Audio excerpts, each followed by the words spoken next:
Acceleration moving body can be found. Acceleration मतलब velocity और time का ग्राफ होता है, स्लोप होता है। यस, सी ऑप्शन से ना, स्लीप भाई ऐसा ही होता है ना, ग्राफ ऐसा होता है ना, वी और टी इनका ही स्लोप होता है ना, ऐसा ऐसा कुछ स्लोप होगा। यस, सी ऑप्शन दोगे के लिए पता तो लगा। चलिए करेक्ट है ना बेटा, सिंपल ग्राफ है ना। अरे वेलोसिटी टाइम का ग्राफ होता है ना, लेकिन स्लोप होता है ये स्लोप। इसी का स्लोप भी तो निकाल सकते हैं ऐसे स्लोप, तो यहाँ पे tan थीटा ऐसे निकालते, पता होगा आपको शायद। यस टू 20 आएगा। हाँ बेटा तेरा ध्यान नहीं, इसका मतलब बराबर है ना, 20 लिखा है ना मैंने, 20 है, लेकिन यस डैश, ये जो यस डैश है ना बाद में, या यस टू बोलो जो भी, ये तो दूसरे सेकंड पे 2 सेकंड में चल रहा है 20। मुझे दूसरे सेकंड में, पहले सेकंड में 5, दूसरे सेकंड में 15 चल रहा है। मतलब पहले सेकंड में 5 चला था, दूसरे सेकंड में 15 अंतर किया। वैसे 3 सेकंड में तो 45 चल रहा है, 45 चल रहा है, बट तीसरे सेकंड में पहले 2 सेकंड छोड़ के कितना चला, तो 25 मीटर चला। तो वो बात है, नीलेश सागर था क्या? ठीक है, चलो बेटा जरा सा फास्ट करते, क्वेश्चन होने चाहिए। Particle starting from the rest move along the circumference of circle, radius ये वाला बेटा, रेडियस है √2 metre with angular acceleration alpha, वही बेटा π/4 रेडियन पर सेकंड स्क्वायर।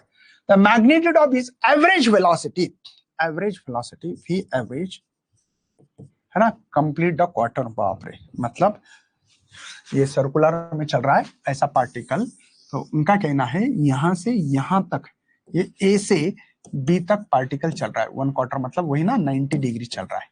तो ध्यान रखना, बस खत्म किस्सा। इस क्वेश्चन का मतलब समझा। अगर T2 प्रोपोर्शनल,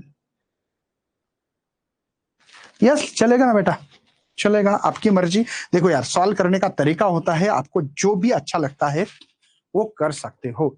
चलिए, मुझे लगता है कि मेरे पास एंगुलर डिस्प्लेसमेंट पहले निकालते, थीटा की वैल्यू भी दिया वाली ही भाई, इसका मतलब वो थीटा है सर π/2। आपको कैसे पता लगा सर? भाई यहां से पार्टिकल यहां गया, कौन से शब्द ने बताया? ये क्वार्टर ऑफ रोटेशंस, ठीक है ना, इसी शब्द में। तो theta initial omega T 1/2 alpha T square, right है बेटा। तो पहले टाइम भी निकाल सकते हैं सर, इनिशियल तो शुरुआत है, शुरुआत है तो भाई 0 है, ये तो 0 होगा, इसकी तो वैल्यू π/2 है सर, ये 0 लिखने की जरूरत है क्या? 1/2 अल्फा की वैल्यू क्या बेटा? π/4। मुझे टी स्क्वायर निकालना पड़ेगा, टाइम निकालो तो एवरेज वेलोसिटी निकाल सकते हैं ना, एवरेज वेलोसिटी निकाल सकते हैं फिर, है ना, बराबर है।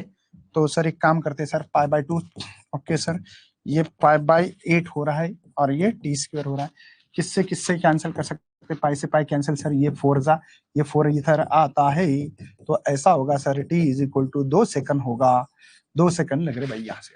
सर मुझे एवरेज वेलोसिटी निकालनी है भाई, तो एवरेज का डिस्टेंस अपॉन या डिस्प्लेसमेंट, जो भी टाइम जो भी बोलना है बोल सकते हैं, ऐसा कुछ नहीं है। चलो तो आगे बढ़ते हैं, फास्ट तो नहीं हो रहा बेटा। एवरेज वेलोसिटी, डिस्टेंस कहां से कहां सर? यहां से यहां। अब पूरा सर्कल रहा तो डिस्टेंस का फार्मूला 2πr रख सकते थे, राइट है, बट ये 1/4 है, मतलब 2 जा, तो ये πr/2। कितने लोगों को समझा πr/2 कहां से आया? बेटा पूरा सर्कमफ्रेंस ऑफ सर्कल रहा तो 2πr लिख सकते थे, लेकिन ये 1/4 है, कैसे पता लगा सर? ये क्वार्टर से, तो इसीलिए इसके फार्मूले में πr/2 समझे बेटा। और टाइम भी कोइंसिडेंटली 2 ही सेकंड, या रखू ऐसे, ऐसा रखता हूं, ये फार्मूला है। कैसे फार्मूला बना? डिस्टेंस अपॉन टाइम से। तो सर एवरेज ये पाई के फॉर्म में रहने देते, आर की वैल्यू क्या है मेरे पास? √2 है बेटा, और यहाँ पे 2, ये भी 2। सर थोड़ा सा ऐसा किया तो देखो, ध्यान देना अभी, ये 16 कैसे आ गया? कितने लोगों को समझा? 2 2 जा 4, 4 अंदर गए तो 16 बनेगा, स्क्वायर करना पड़ता है। तो यहाँ पे पाई, ये √1/8 होगा, तो ये पाई। √8 को कैसे लिखते हैं पता होगा ना भाई, ये ऐसे लिखते हैं, नहीं पता है चलो बदल देता हूँ, 8 है रूट में, तो इसको कैसे लिखना पड़ेगा? 4 × 2। समझ में आ रहा है आपको? ये तो यहाँ पे एवरेज इज इक्वल टू, ये तो पाई है सर, ये 2 √2 मीटर पर सेकंड। समझ में आ रहा है बेटा? बाय yes, D option is correct है। थोड़ा सा फास्ट करो क्योंकि अभी समय के साथ चलना पड़ेगा, नहीं तो भाई क्वेश्चन